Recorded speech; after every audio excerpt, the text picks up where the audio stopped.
Saving for retirement is the granddaddy of all financial goals because it requires a considerable nest egg. But knowing how much you really need to retire is more like an art than a science. It's similar to planning a big party when you don't know when or where it will be, how many people will show up, or how long it will last. In other words, retirement planning has many variables and no one-size-fits-all answer for how much you should save. But I'm going to make it super simple in this show by explaining different sources of retirement income and how much money you'll need to create a comfortable, secure future. Hey friends, welcome back to the Money Girl podcast. I'm Laura Adams, an award-winning author, money speaker, and financial spokesperson who's been bringing you tips and advice weekly since 2008 with over 41 million downloads. I want to thank a longtime listener named Jay Ebony, who submitted this 5-star review. I've been listening to Laura for so many years now, I have no idea. I love how informative her podcasts are, and the length of episodes are quick and easy to get through. I learn something new with every episode, and this was the start of my financial journey, and I've grown so much. Thank you, Laura, and please never stop doing the good work. Wow, Jay Ebony, thank you so much for your kind words. Those sorts of words are why I will not stop doing the good work. And I appreciate you being a longtime listener as well. Your feedback and support means so much to me and everyone in the QDT network. So whether you're a longtime or new listener, take a moment to rate and review Money Girl. It really does help us. You can also send me your money question for a topic. You can call 302-364-0308. I'd love to hear your voice message. Or you can use my contact page at lauradadams.com. Having enough money to retire is obviously critical in order to continue enjoying a good lifestyle even after you stop working. Most people reach an age when they are ready to slow down, or maybe they become unable to work. It could be physical health is challenging or poor mental health, or you might be a super saver and quote unquote retire early when you reach financial independence and you no longer need to earn an income to fund your dream life. A secure retirement is one with enough savings and investments to preserve some or all of your pre-retirement income or standard of living. You're probably going to buy the same food, shop for the same clothes, and enjoy the same hobbies as you did before retirement. But you may downsize to a less expensive home, or you may have fewer expenses. But some of your costs, like medical bills and travel, could increase significantly. Many financial planning models recommend having 70% to 80% of your pre-retirement income after you stop working. For instance, let's say you're earning an average of $100,000 a year in the years leading up to retirement. That means you might need a minimum of $70,000 a year to enjoy a good retirement lifestyle. However, the lower your income, the more difficult it may be to live on less in retirement. For me, my goal is to have no less than 90% of my income and ideally 100% in retirement. That's because some of my expenses may drop in the future, but I'm really not planning on reducing my standard of living by much. And I plan to travel a lot more. So my expenses might even exceed what they are today. If you have high aspirations for retirement, like owning a second home, or, maybe traveling extensively like I want to do, there's nothing wrong with planning for more than 100% of your pre-retirement income. Also, you have to factor in things like your future debt. Will you still have a mortgage, or will you have student loans from a child's college? All of that's got to be factored as well. So we're going to cover typical income sources and how much you'll need to ensure you never run out of money in retirement. So first, before we can really get into the nitty-gritty about how much money you're going to need for retirement, it's important to step back and account for what you're going to receive from Social Security and any other income sources like a pension. Now, if you're just starting your career, you may not have enough earnings information about your future benefits to fully consider it in your plan. But stay with me because it's still really important to understand how the system works. But if you're middle age or, getting closer to retirement, you definitely need to factor in Social Security. So let's talk about it. Social Security retirement benefits, they're a great source of income for most eligible U.S. workers. The program is actually a group of benefits for people who are retired, disabled, or survive a relative who was receiving benefits. And I want to make the point that workers covered by a different system, such as federal and railroad employees and state workers who qualify for a pension, are typically not eligible for Social Security retirement benefits. Now, they, may have a different job at some point in their career that does make them eligible for certain years, but just want to make the point that not everyone is eligible for Social Security. It gets funded by payroll taxes and the self-employment tax. If you're an employee, you may see the deduction listed on your paycheck as OASDI. That stands for Old Age, Survivors, and Disability Insurance. And to qualify for full Social Security retirement benefits, you have to work for at least 40 quarters, so that's at least 10 years. And the calculation for how much you'll receive is based on the average of your highest 35 years of earnings. Now, if you work under 35 years, that's okay. The missing years get factored in as zero income. And if you work more, only your highest earning years get considered. The Social Security program taxes your earnings up to an annual threshold, which is known as the wage cap. This has increased over time. For 2023, the Social Security tax for employees is 6.2% of earnings, up to $160,200. And your employer also pays an additional 6.2% on your behalf. Now, for 2024, the wage cap is going up. It will be $168,600. And if you're self-employed, you pay into the Social Security system on your own at the full 12.4%. So that's the 6.2% plus 6.2%. And you pay it up to that same amount of annual income. If your income exceeds the annual threshold, it's no longer taxed until the following year. For instance, let's say you earn $200,000 in 2023. You're going to pay Social Security tax only on $160,200, but not on the remaining $39,800. But once the calendar flips, you begin paying that tax again on January 1st. The Social Security retirement benefit you receive varies widely depending on the age you claim it. The full retirement age has gradually increased because we're living longer. If you were born between 1937 and 1959, your full retirement age is 66. But if you were born in 1960 or later, it's 67. However, no matter when you were born, you can elect to take early retirement benefits as soon as age 62. Now, the problem is that when you do that, you receive a permanently reduced benefit. So taking early retirement might seem like a good idea, but it's not always the right decision. It may be the right decision for some people. And so that's something that you really want to analyze carefully before beginning early retirement. Let's say you earned more than the annual Social Security threshold for most of your career.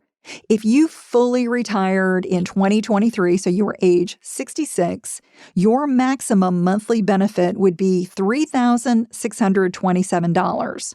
But if you're 62 in 2023 and took early retirement, you'd receive much less. It would only be $2,572. That's about 30% less, and that's for the rest of your life. Now, to increase your payout, you can delay retirement until age 70. If you retire at 70 in 2023, your maximum benefit would be $4,555. That's about 25% more monthly income than starting benefits at your full retirement age. And it's about 77% more than taking an early retirement. So, if you can wait several years for benefits, that's a really simple way to lock in a more secure retirement that will adjust annually for inflation for the rest of your life. Again, those monthly benefits I mentioned are the maximum if you were a high earner throughout your career. Let's say you're a middle class American who fully retired in 2023. You could expect an average monthly benefit in the neighborhood of just under $1,800. And the average is about $1,700 for those claiming an early retirement in 2023. A lot of people say, well, Laura, I'm worried that I won't even see Social Security. I'm worried about the program. Well, I would say there certainly are concerns, but I don't think you should really be worried about the future of Social Security. That's because we do have a reserve fund, and yes, it has been dwindling, but some pretty minor policy changes, such as increasing the payroll and the self-employment tax or increasing the annual wage cap, can easily raise revenue to keep the program healthy.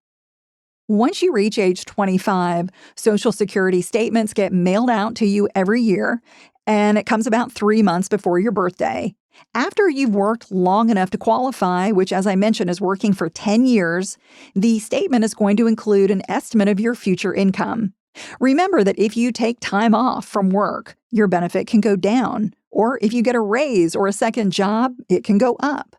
Also, any earnings that don't have Social Security taxes withheld do not appear on your statement, and they won't be factored into your future benefits. So that's just one reason why hiding income from the IRS is a bad idea. If you want to learn more about Social Security or go paperless, you can also check your earnings history and see your estimated future retirement income if you've been working long enough, and create an online account by visiting ssa.gov.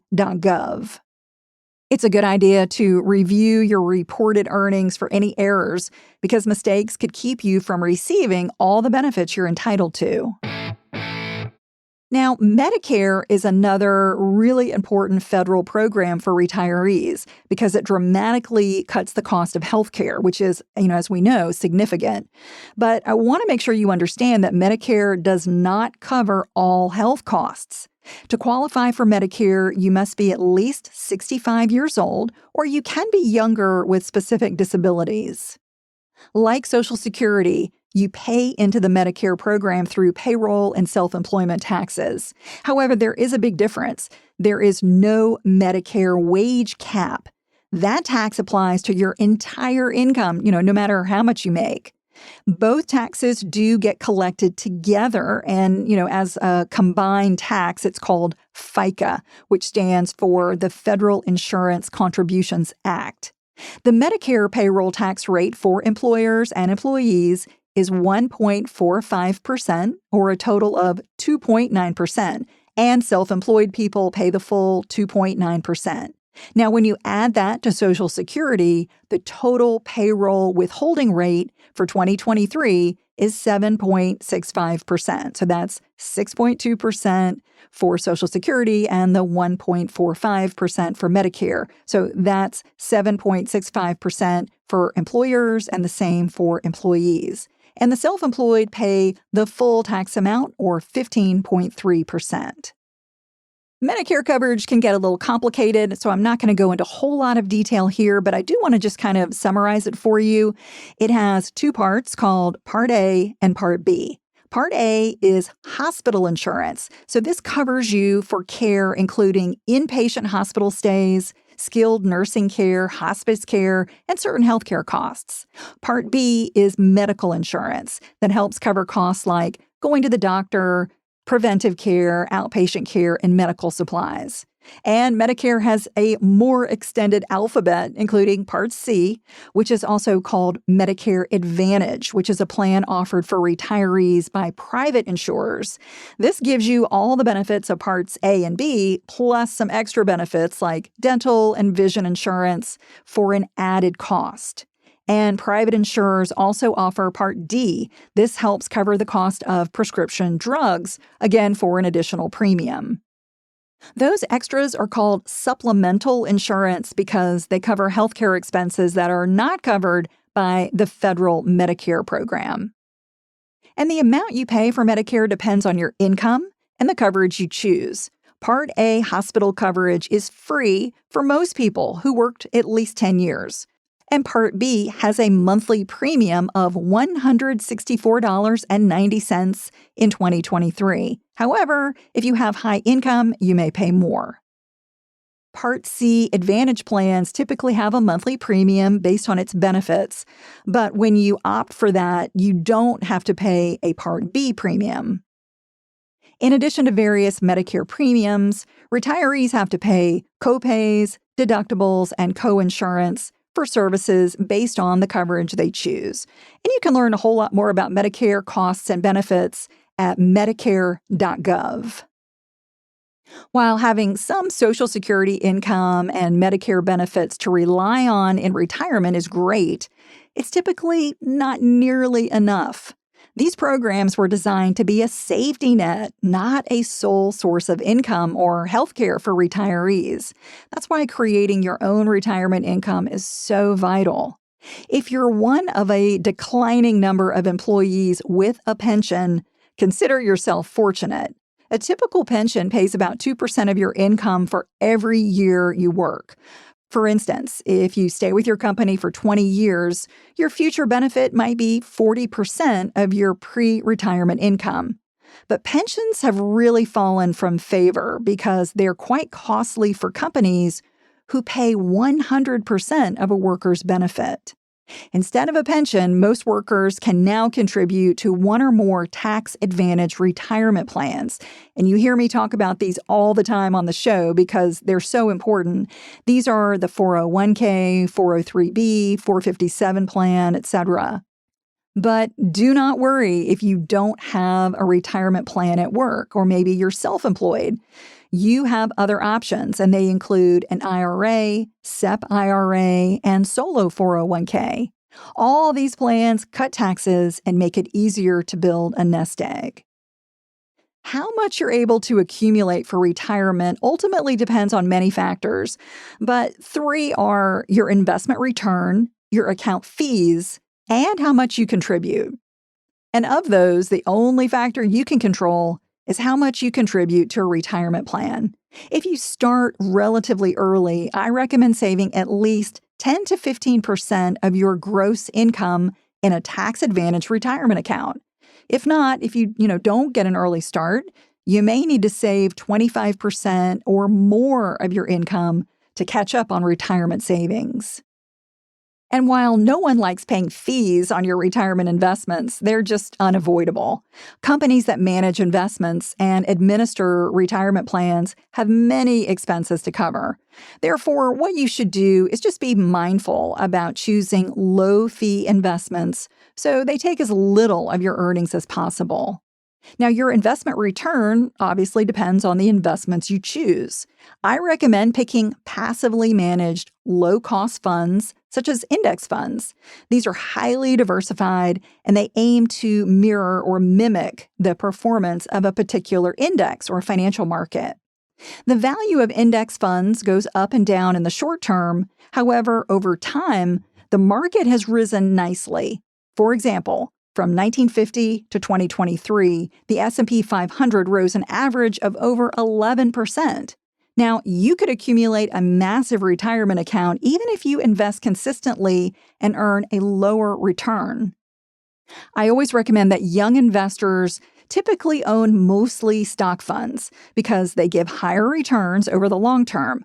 But, the downside is that they can be volatile in the short term, so you have to be willing to ride out that volatility. There are also bond funds, which are more conservative with lower returns. And as you approach retirement, you'll want to own less stock and more bonds to protect your account from potential losses. So, getting back to this big question, how much money do I need to retire? It really depends on the income you plan to spend in retirement. Most people must accumulate about 8 to 10 times their annual income to generate enough retirement income. For example, if you earn $100,000, having $1 million to kick off your retirement is a good goal. Now, let's say that you earn $75,000 and you want to retire at age 67 with 80% of your pre-retirement income. That would be $60,000 a year. You can probably count on getting about $20,000 a year from Social Security, and the remaining $40,000 is going to have to come from your savings. Assuming you've got longevity in your family, you'll live 30 years and continue earning a conservative rate of return on your nest egg. Getting income equal to 5% per year is pretty reasonable. Now, if you divide your annual desired income by this rate, that's going to be $40,000 divided by 0.05. You come up with a total savings requirement of $800,000. Now, another way to determine your needed savings is just to multiply your pre-retirement income by 10. And in our example, that would be $75,000 times 10, or $750,000. That gets you pretty close to the previous example of $800,000. But let's say you want to have 100% of your pre-retirement income instead of 80%. In that case, you would need 14 times your income of $75,000, which comes out to just over $1 million. And if you want to shoot for 15 times your income, or $1.1 million, that would be a great target. The bottom line is that there are many retirement planning unknowns, but using some of these basic calculations that I've just reviewed will give you an estimated goal to shoot for. If you're not on pace to have what you'll need for retirement, it's time to increase your savings rate. And one way to make sure you're on track is to have a savings goal based on your age, such as a balance equal to 1 time your annual salary by age 30, 2 times salary by age 40, 4 times your salary by age 50, 8 times your salary by age 60, and 10 or more times your salary by age 66 or 67. Now, these are very general guidelines, so don't worry if you don't have that much for your age. As your income, debt, and lifestyle change, it's really important to reevaluate how much retirement income you'll need and whether you're saving enough to achieve it. And you might have other assets, like a paid-for home, a part-time job, or business income in retirement to help boost your income. So I want to wrap up by reviewing 8 factors that affect how much you need to retire. Number 1, your retirement age. This is critical because the earlier you need income, the more you're going to need to save, right? Most people use the age at which they'll start receiving Social Security as a default. But if you accumulate a large nest egg, it's possible to retire much earlier. Number 2, how much you've saved already. This plays a significant role in your nest egg's size. The sooner you begin saving, the more compounding interest works in your favor to grow your balance. Number 3, your average pre-retirement investment return. This determines how quickly your balance can grow. For example, investing $200 monthly for 40 years at a 3% return would grow to just $185,000. But if you got an 8% return instead, you'd have $700,000. Number 4, your post-retirement investment return. This is also crucial because you need to keep your savings working for you even after you retire, but you will want to keep it safe in a low-risk and low-return investment once you retire. Number 5, how much Social Security you'll receive, or other income as a pension. As we mentioned, this is critical for accurate retirement planning. For typical workers, Social Security may replace about 30% of your pre-retirement income. Number 6, inflation. As we know, this causes prices to rise, which makes your retirement income less valuable in the future. So it's good to know that Social Security retirement benefits do get adjusted for inflation as the cost of living increases. Number 7, your withdrawal rate. This is how much money you take out of your nest egg each year. Many people believe they can live on less than their pre-retirement income. But as I mentioned, if you dream of lavish trips, living in an expensive area, or think you're going to need costly medical care, you may need more income in retirement. A high withdrawal rate means your retirement money may not last as long as with a lower one. And number 8, your longevity. This is the biggest unknown when it comes to planning for retirement. If you're relatively healthy at full retirement, statistics show you'll live well into your 80s. And if you have a good family health history and take care of yourself, you could need retirement income well into your 90s. If all these unknown future variables for retirement planning are making your head swim, don't worry, I've got a really simple solution. Here's what it is.